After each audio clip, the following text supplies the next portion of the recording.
I'll tell you how it started, and I'll tell you why I didn't want it to end the way it did. Because when a neighbor decides he's the sheriff of a neighborhood and your mailbox turns into his trophy case, you learn fast that pride and peace of mind can't live on the same street.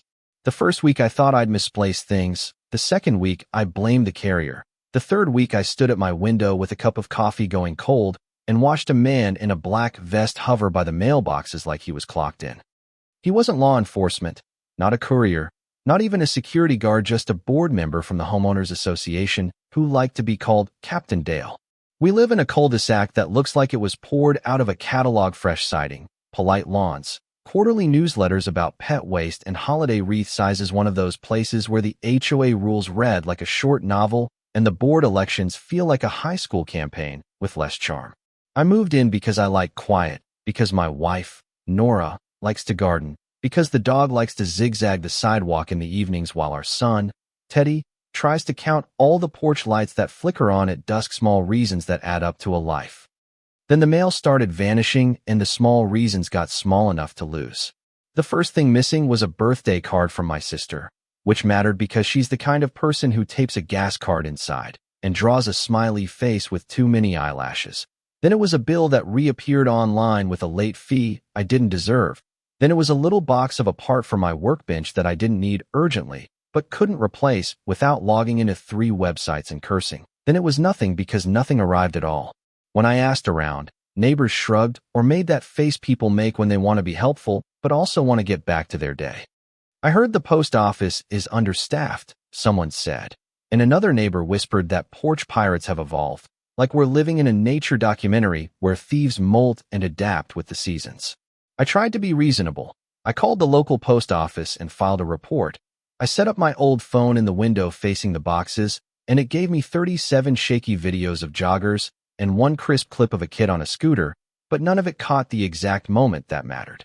What I did catch was Dale, broad shoulders, tight haircut, the kind of mirrored sunglasses that turn a face into a blank screen, standing with a clipboard, tapping his pen, watching our street like it owed him money. When I walked down to check the box, he said, without moving his mouth much, "Tough luck about deliveries lately. Maybe the Postal Service just doesn't like this side of the block." And he smirked, like the kind of man who thinks he said something sophisticated. I wanted to let it go, but I keep a little set of rules in my head about what you do when other people rely on you. My wife keeps her grandmother's recipes in a wooden box. I keep promises in my chest like they're tools, and when I say I'll handle the mail, I handle the mail. I read up on it. That mail theft is a federal crime. That there are actual inspectors who treat envelopes like evidence and routes like crime scenes when they have to. And once you know that, you can't unknow it. So I drove to a brick building with bulletproof glass and a flag out front and asked a receptionist if the Postal Inspection Service still exists or if that was something from the movies. It exists, and before my coffee had cooled all the way, I was sitting across from Inspector Marisol Benton, late 30s, neat braid, voice like a calming hand on your shoulder, who slid a legal pad across the table and said, "Tell me the story in one breath." I told it in more than one, of course, and she let me spill without interrupting, just underlining the addresses and the dates, tapping once when I mentioned Dale, tapping twice when she heard about the clipboard, asking me to repeat his exact phrase like we were reconstructing a spell. She didn't promise the cavalry. She didn't raise her voice. She just explained how a controlled delivery works. So they can tag a package with a tiny tracker, nest a tamper sensor under the label, and place it in the box like bait, and how the moment anyone with sticky hands tries to open it off route, a quiet alarm tells them exactly where to go. "We do this clean," she said. "No theatrics unless he gives us theatrics." And I nodded, because I was ready for clean, and also a little bit ready for fireworks. The morning of the sting, I woke up before the sun, and when I tucked Teddy's lunchbox into his backpack and kissed Nora on the forehead, I felt like one of those people on TV who knows something's about to happen and can't say it out loud because it'll turn to smoke. The carrier came right on schedule, a steady woman named Ruth, who gave me a small nod like we were co-workers trading shifts, and she slid the padded envelope into the metal box with the same care she'd give a passport or a last letter home. Dale wasn't visible, which made the back of my neck itch, but I knew he'd circle because men like that always circle. They can't hold still. They orbit the power they think they deserve. At 11:19 a.m., my phone buzzed on the counter with the first ping, a soft vibration instead of a chime because silence was part of the plan. The tracker had moved just a few feet, then 10, then 30 like an insect crawling across a map. I peeked through the blinds and saw him, Dale in the vest with the fake utility patches that pretended to be official, glancing once over his shoulder, lifting the lid, fishing the envelope like it was his by birthright, sliding it under his clipboard, and walking not too fast, never a run, just that brisk, confident pace of a man who believes the world will get out of his way. Inspector Benton had a car at the end of the block, unmarked, with another agent whose name I didn't catch because my heart was too loud in my ears. They let him get to the corner, let him turn on to Juniper, let him stroll right up to his own porch. Strange how criminals love familiar doorways. Then the tamper sensor sent its small, insistent signal. The moment he cracked the flap, Benton's voice was cool on the radio. The local patrol car rolled in without sirens, and the whole thing unfolded like a play we'd rehearsed, except this time the actors didn't forget their lines. When they stepped onto his porch, he tried on a half smile and said, "Gentlemen and ma'am, is there a problem with the Postal Service I can help you with?" Like he was the manager of a store we were disturbing, and Benton showed her badge and said, "We're here for the package you opened that wasn't addressed to you." And the word federal hung in the air like a storm note. He tried to hand it back like it was a library book, but when the agent asked about the stack of other envelopes inside, his little entry table, names that didn't match his, addresses that matched ours, something in his face went slack, and he realized this was not going to be a conversation. "What is this? A misunderstanding," he said, and Benton held up the tracker between two gloved fingers like a tiny moon, and she said, "A misunderstanding would be one letter. This is a pattern." And the patrolman gently took his elbow and turned him around, and the sound of the cuffs was louder than it should have been in that bright suburban air. Dale had a laminated card on a lanyard that looked like it came from a printer with low ink, and under his clipboard, a spiral notebook with times and notes: 3B, late checks, Unit 7, quiet midweek, like we were animals to catalog. I didn't cheer, I didn't gloat, I just watched as they read him his rights, and he watched the cul-de-sac watch him. And in that moment, I felt something heavy migrate from my shoulders to the pavement. Maybe not justice itself, but the knowledge that I hadn't imagined the whole thing. That evening, the neighborhood newsletter inbox exploded, and you could feel the fear in the way people typed, like they were suddenly aware of how fragile the line is between normal and not. A few wrote that we'd overreacted, that maybe he was collecting misdelivered mail as a courtesy, and I sat on my porch and let their words pass through me like wind, because I'd seen enough for a lifetime. What I didn't expect came 2 days later, when Benton asked me to come down and look at something on a screen that wasn't mine. It was a text thread between Dale and our HOA president, a guy named Victor Harlan who liked crisp polos and the word compliance. The thread wasn't a smoking gun so much as an instruction manual written by a man who thought the law was a buffet line: messages about monitoring delinquents, encouragements to check boxes after delivery, to verify notices reached intended parties, notes about fines and liens that read like scorekeeping. There wasn't a single line that said steal mail, but there wasn't one that said don't either, and the tone was the kind that turns a rule follower into a vigilante by granting a wink and a nod.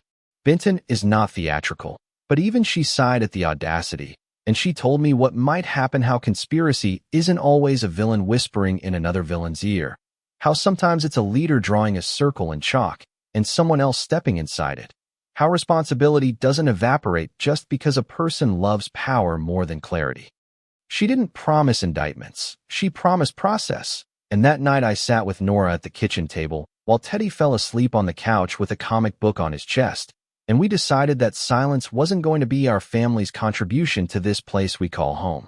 At the emergency HOA meeting, they tried to seat us by street, like a wedding with no music, and Victor cleared his throat like a preacher and started with, "Let's not be dramatic." And that's when Ms. Alvarez from Unit 11 stood up and said, "My insurance check was in that stack," and her voice didn't shake. And then Brian from the corner lot said, "My dad's medical bill went past due because of this nonsense." And the room turned from a library to a kitchen, hot and human, all of us talking at once. Victor loved order until it belonged to someone else, and he tried to tamp it down with phrases like ongoing investigation and unfortunate misunderstanding. But the board voted for a temporary suspension of his duties, and if you've never seen a gavel look surprised, I can tell you it does. People asked me if I felt vindicated, and I didn't. Not really. Vindication feels like victory, and what we had felt more like a bruise you press to check if it's healing.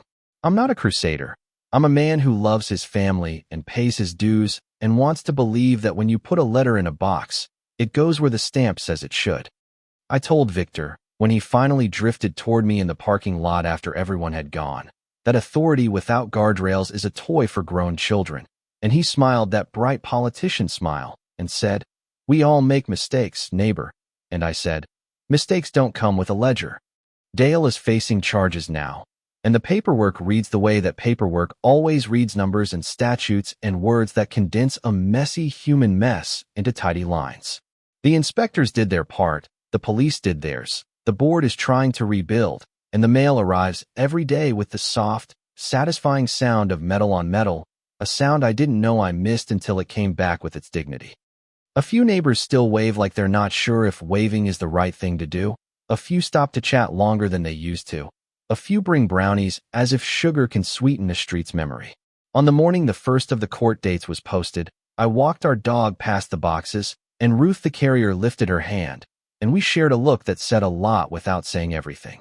I won't pretend this made me a better man, but it made me a different one, less willing to swallow a bad taste just because it's polite, more willing to call something by its name even when it wears a lanyard and a smile. Nora planted marigolds under the mailbox because her grandmother said they keep pests away, and whether that's truth or folklore I don't know, but every splash of orange feels like a small flag planted on the hill of here, now, ours. Some nights I still think about Dale's face when the cuffs clicked, not with joy, not with mercy either, but with the pity you reserve for someone who built a throne out of other people's routines and sat on it until the legs gave out. I think about Victor's texts, about how a sentence can walk a man right to the edge without pushing him, about how temptation isn't always money or lust. Sometimes it's simply the thrill of being the adult in a room full of adults, the illusion that your clipboard is a badge and your rules are gospel. And I think about the quiet power of a system, imperfect and human and slow, that still showed up when we asked it to, that let the truth do its work without a parade. If you're listening to this, and you've got your own version of Dale on your street, the self-appointed patrol car, with 2 legs and mirrored lenses, let me say this. Don't let him become the narrator of your life. Document, report, ask for help from the people who have the training and the responsibility, and don't let anyone tell you that your mailbox is too small a hill to defend, because that little rectangle of metal is the doorstep of your private world. We pay for institutions so we don't have to become them. We honor rules so we can sleep at night, and when the rules are used like levers instead of guardrails, you pull the emergency brake. I wish the story ended with a mountain of apologies and a banner that said, "Lesson learned." But the real ending is quieter sunlight on a brushed aluminum door, a name typed in black ink right where it belongs, a child tugging your sleeve to ask if the letter to his cousin will arrive by Friday, a dog nosing your hand because your heartbeat finally slowed down. And then the question that lingers in the corners of our cul-de-sac like a shadow no one claims: what do we do about the people who helped without touching a thing, who built the atmosphere where a man like Dale could think he was the good guy, playing hero with other people's property? You tell me what you think, because I've told you everything I can without turning this into a sermon. Drop your take in the comments. Was this justice? Was it too much? Not enough? Where's the line between community rules and personal rights? And what would you have done if your neighbor smiled at your empty mailbox and told you maybe the Postal Service just doesn't like your side of the block? If this hit a nerve or made you breathe a little easier, share it with someone who needs the reminder that ordinary people can insist on ordinary decency. And if you've been through something like this, if you've stared down a clipboard that wanted to be a badge, tell me the part that kept you up at night. Tell me where you think accountability begins and where it ought to end.